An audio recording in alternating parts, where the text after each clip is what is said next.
What's up, everyone? Welcome back to another video, and today I am going to be going over my 2021 NBA awards prediction. I know it's after the season ends.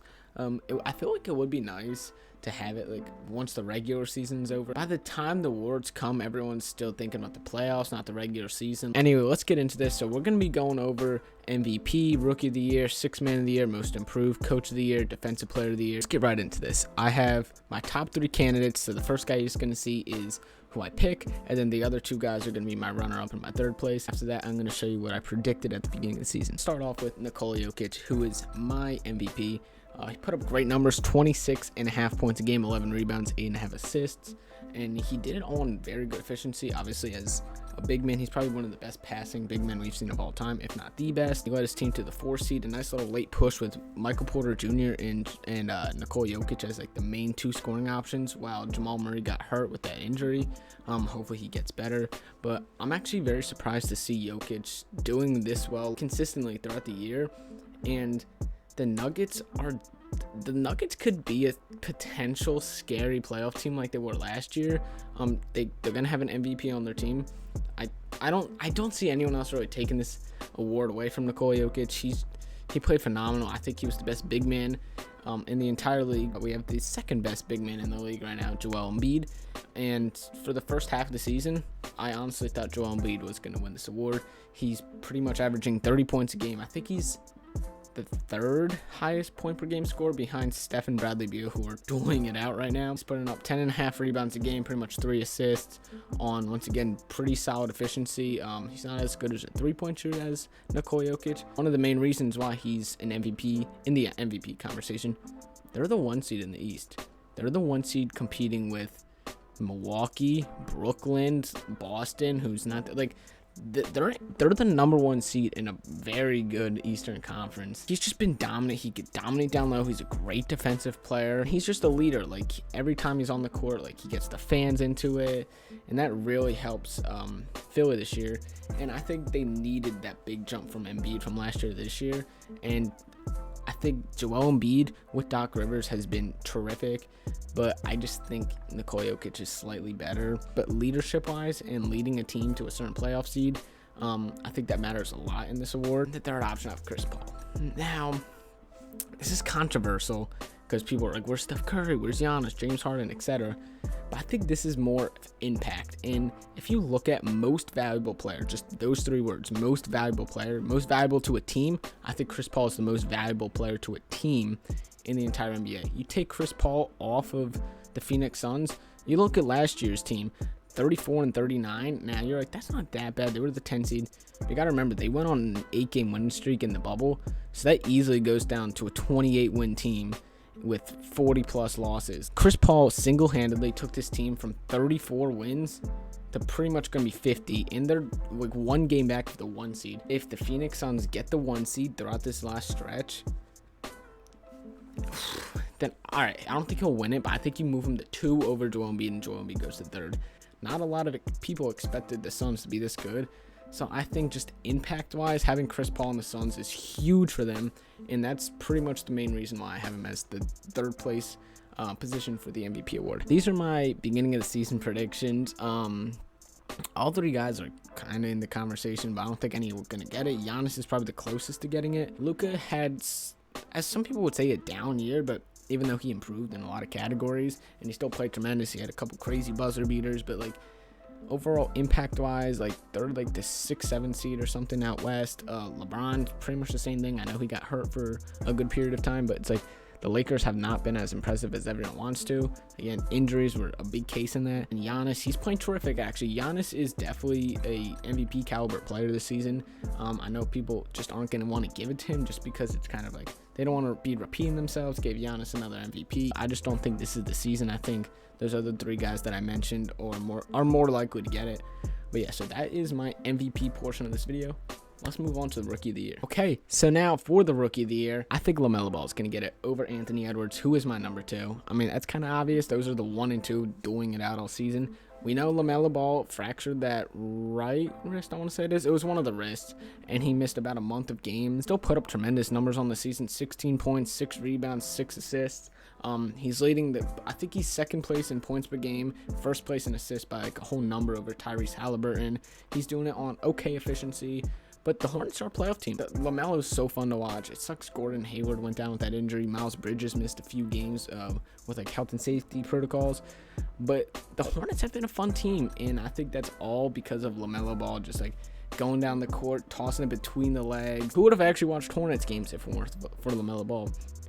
And not only is he putting up great numbers, but he's the leader that Charlotte needs. Yeah, I'm excited to see what he could do, but I just think LaMelo Ball, impact-wise, has had a bigger impact on his team than Anthony Edwards, who obviously is my number 2. Edwards put up more points a game.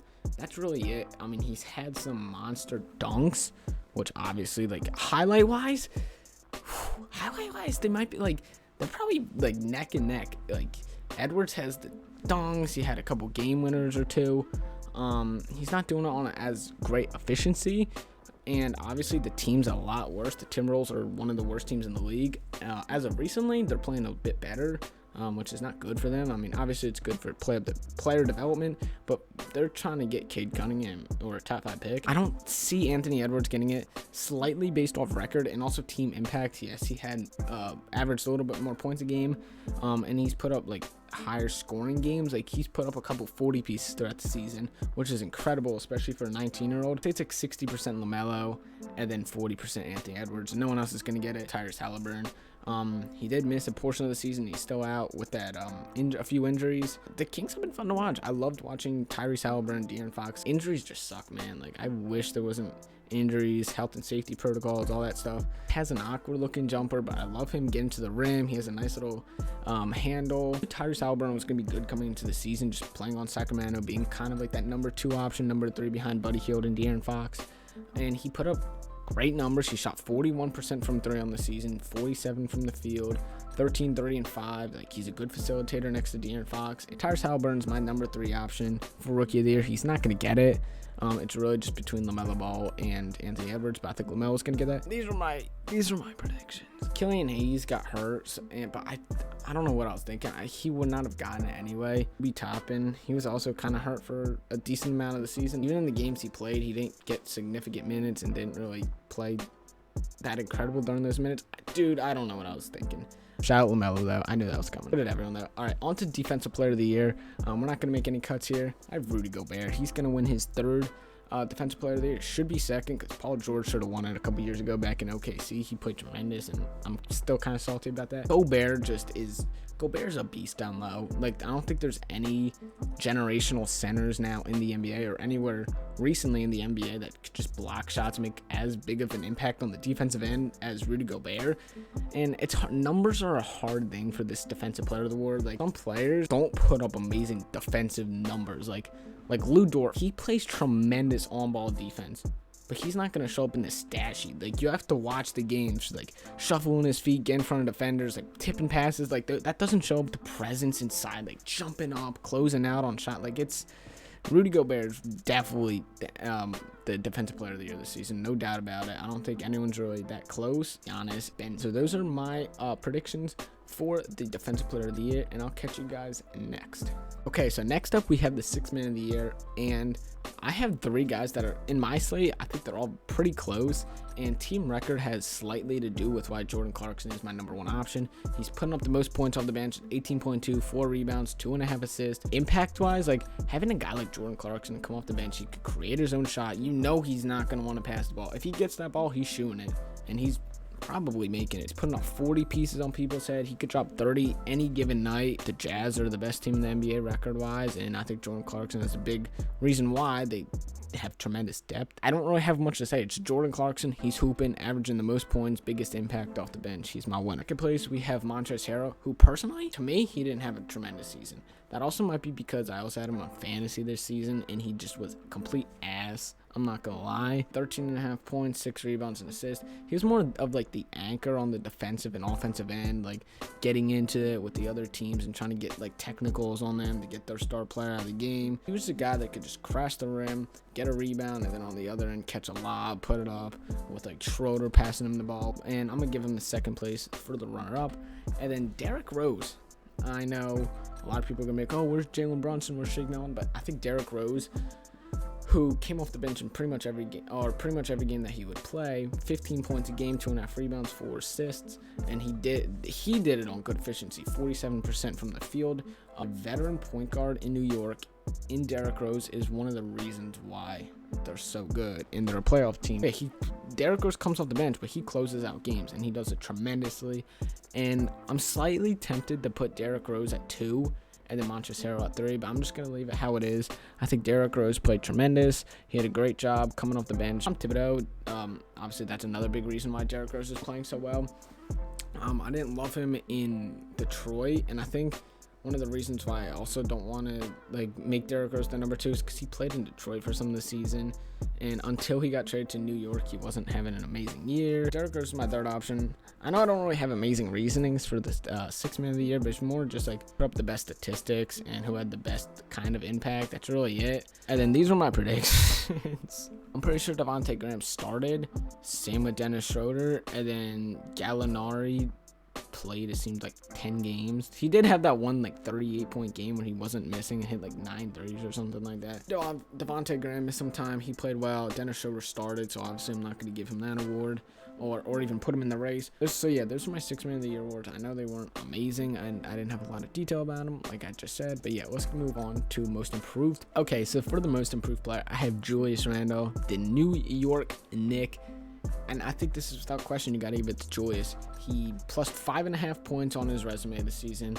He got better. He averaged career high in everything: points, rebounds, and assists. Plus 5 on the rebound category, and then plus 2.7 as a 4 is absurd. Having a passing 4 in today's NBA is incredible. Versatile, they could get to the rim and then they could just swing it out to the perimeter for an Emmanuel Quickly or RJ Barrett triple, which was huge. Coming in all-star in New York this season, I would never have guessed. Obviously, Julius Randle had room to improve this year under Thibodeau, but I did not see this big of a jump. He's playing tremendous. He's doing it good efficiency. Increased all his numbers, career highs and everything. Julius Randle, you're the reason why New York is good this year, and I hope that they can make a playoff run. Jeremy Grant is my second place option. He started off the year amazing. Everyone was saying that he should be an all-star, and then he kind of slowed down. He got a few nit-gritty injuries. He plus 10.3 points in his average category. 1 a rebound, 1.5 assists. He was more of a scorer than a facilitator this season in Detroit. Crazy to see kind of those the shots he was taking and making. Throughout OKC careers, he was a slasher or sit in the corner, catch threes from Russell Westbrook. Or last year in Denver in the bubble, I'm okay, Jeremy Grant's really turning up actually. But just seeing him now taking isolation jumpers is so weird and putting the ball on the floor and creating his own shot. But I love it. I love watching Jeremy Grant play. Yeah, Jeremy Grant played phenomenal. I think he's still second place behind Julius Randle though. And then third place, I have Jaylen Brown.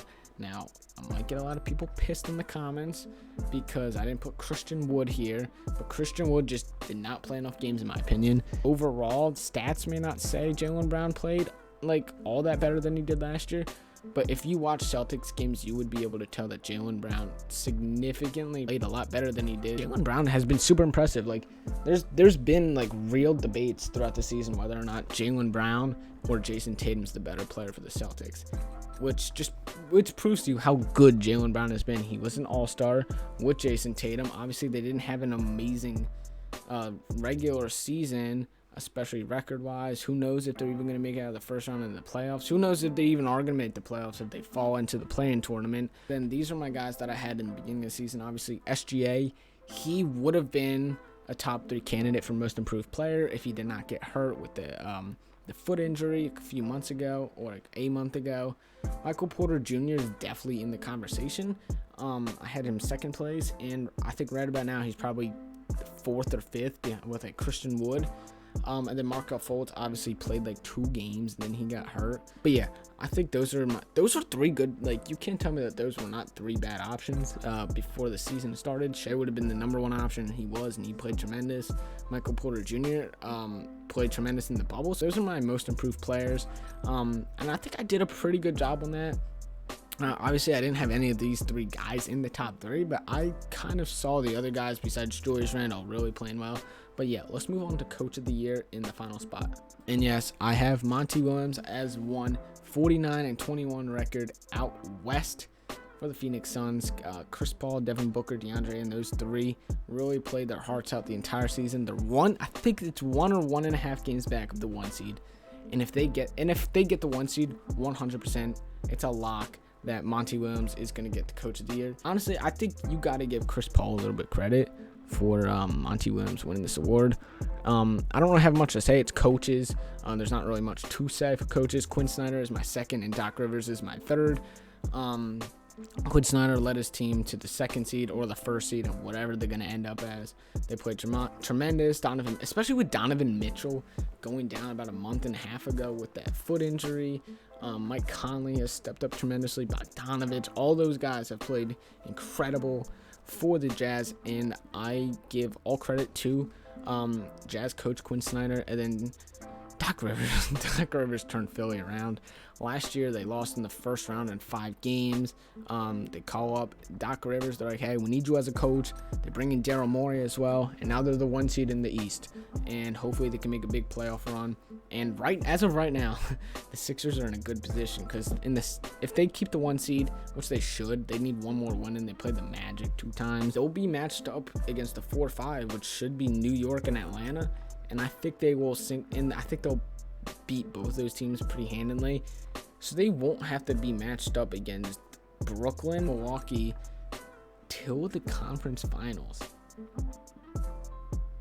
Philly fans, you better be excited. But anyway, if you enjoyed the video, it is running kind of long. I don't know how long it's going to be after editing, but do exactly what Doc Rivers is doing right now. Leave a like if you enjoyed this video. I am going to make a separate video with my all NBA teams because this video is a bit long. But anyway, I got this Westbrook All-Star 2017 jersey, and it is absolute fire.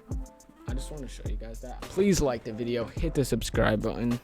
Gotta rep my boys OKC. Hopefully we lose these last 2 games. I'll catch you guys in a few days.